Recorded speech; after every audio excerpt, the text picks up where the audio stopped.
साथ के अध्यापकों को गाली देता है। पूरी गुंडागर्दी साहब अभी थोड़ा ले लो। और योगेंद्र सिंह जो उसमें जो जेल गए थे पीछे सोलर गैंग में, अच्छा उनका विशेष सहयोग हमारे।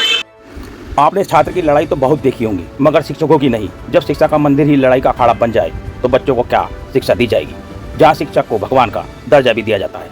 ऐसी विद्यालय से शिक्षा की क्या उम्मीद रखी जाए। जी हाँ, जहाँ प्रार्थना के बाद 2 शिक्षकों में चले लात घुसी। यह पूरा मामला बिजनौर के धामपुर शहर का है, जहाँ कक्षा में सैकड़ों बच्चों के सामने ही 2 शिक्षकों के बीच गाली गलौज के साथ लात घुसी चली। दोनों शिक्षक एक दूसरे पर लगा रहे हैं आरोप। स्कूल में दोनों शिक्षकों की लड़ाई से साफ नजर आ रहा है कि स्कूल की शिक्षा का स्तर क्या होगा। मामला थाना धामपुर में पहुंचा, जहां दोनों शिक्षकों ने तहरीर देकर कानूनी कार्रवाई की मांग की है। दोनों शिक्षकों ने क्या दी है सफाई, अपने बारे में सुनते हैं उनकी जुबान। गुंडे मास्टरों का बोलबाला है जो सारे दिन मोबाइलों पे चलाते हैं और जो बच्चों को पढ़ाते हैं उनके साथ ही आके मारपीट करते हैं। और इनका इधर कोई मतलब नहीं है प्रवक्ता का, इन्होंने मारपीट आगे करी। आज का किस बात को हुई आपके साथ? पता नहीं साहब, ये अपना क्या चलाते रहते हैं, कभी कोई सी बाई नहीं, कभी कोई सी बाई नहीं। सारे दिन यही बाई नहीं चलती रहे, स्कूल में कभी रुके नहीं। झगड़े का कारण क्या? 2-3 दिन पहले हमारी बोलचाल हुई थी हमारे कोई अभिषेक नाम के टीचर ना, कोई नहीं हुई। अभिषेक से नहीं हुई, मेरी किसी से नहीं। यही सारे इकट्ठे होता है और उन्होंने मार किसी ने आप पे हमला करा?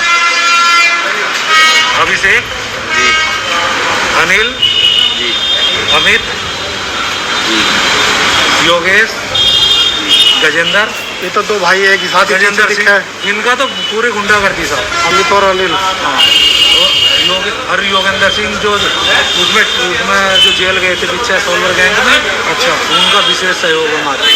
प्रिंसिपल की क्या भूमिका थी? प्रिंसिपल ने कहा कि आप क्लास में चले जाओ, तो हम तो क्लास में चले गए। तो पहले शुरू में गाली दे रहे थे। तो ये क्लासरूम में मारपीट हुई है या मतलब क्लासरूम में बच्चों के सामने? बच्चे विद्यालय के। आप क्लास के अंदर थे? हाँ, मैं क्लास के अंदर। तो ये सब लोग क्लास के अंदर पहुंच गए? हाँ, क्लास के गेट पे, पीछे के गेट पे मारा है। मैंने एक गेट बंद भी कर दिया था जब ये गाली देते आ रहे थे। तो ये क्या चीज लगी है तुम्हारे? ये इनके हाथ में हाथ हटाओ जरा, ये हटाओ रुमाल हटाओ। कहाँ लगी चोट? इन्होंने इनके हाथ में सरकार और स्केल स्कूल थे, इन्होंने नाक में योगेश में सरकार घोष दी मेरे योगेश मास्टर। मतलब आपका नाम अभिषेक कुमार, अभिषेक, प्रवक्ता जीव विज्ञान के।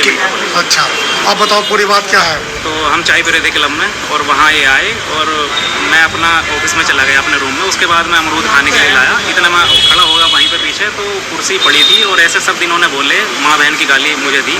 उसके बाद हमारे क्लब के भी सदस्य थे, वो गवाह हैं, मतलब वो बता देंगे आपको कि हाँ गाली गलौज हुई थी या नहीं हुई। ये नुगर है महेंद्र आने वाले की बच्चे बता देंगे, आप बच्चों से मेरा फीडबैक ले लीजिए। और ये कह रहे हैं आप सुबह क्यों गाली गलौज कर रहे थे, क्या प्रॉब्लम है? आप जहाँ भी बैठ रहे हो मेरे बारे में गाली गलौज कर रहे हो, माँ बहन की मुझे गाली दे रहे हो, क्या दिक्कत है? मेरे ऊपर डंडी तान का खड़े हो गए। और फिर उसके बाद में भाई साहब आए कि भाई साहब क्या हो गया, क्या कह रहे हो, तो इनसे बहुत ज़्यादा मारपीट करी।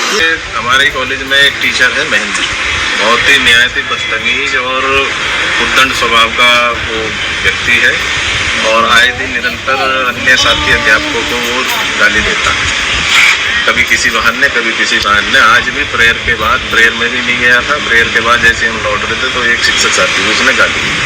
मैंने बीच में ये कहा, मैंने भाई तुम्हारा गाली देने का यहाँ क्या मतलब है? और उसने तुरंत से अचानक से मेरे मुंह पे वार कर दिया कि तुझे मैं बताता हूँ। किस चीज़ से वार करा? उस हाथ था, हाथ में उसके कड़ा था। फिर क्या हुआ? प्रिंसिपल नहीं थे मौजूद? प्रिंसिपल वहाँ मौजूद थे, प्रिंसिपल के सामने ही ये सब बातें हो रही थी, लेकिन उन्होंने बीच बचाव करने की बजाय अपना चुप रहे, ना क्लास में जाओ क्लास में जाओ। जबकि ऐसी परिस्थिति होने के बाद भी ना तो वो मेरे साथ थाने आए हैं, हम लोग यहाँ थाने रिपोर्ट कराने आए और CSC में मेडिकल कराने आए। अब आप क्या चाहते हैं? उसके विरुद्ध कानूनी कार्रवाई हो और उसकी इस प्रवृत्ति पर रोक लगे। और हम लोग अपने प्रबंधक जो हमारे माननीय SDM महोदय हैं उनके पास भी जाएंगे शिकायत लेकर और उनसे भी निवेदन करेंगे कि ऐसी व्यक्ति को जो शिक्षा के मंदिर में इस तरह की हरकतें करता हो, उद्दंड स्वभाव का है, उसके विरुद्ध भी कोई ना कोई आवश्यक कार्रवाई अवश्य होनी चाहिए।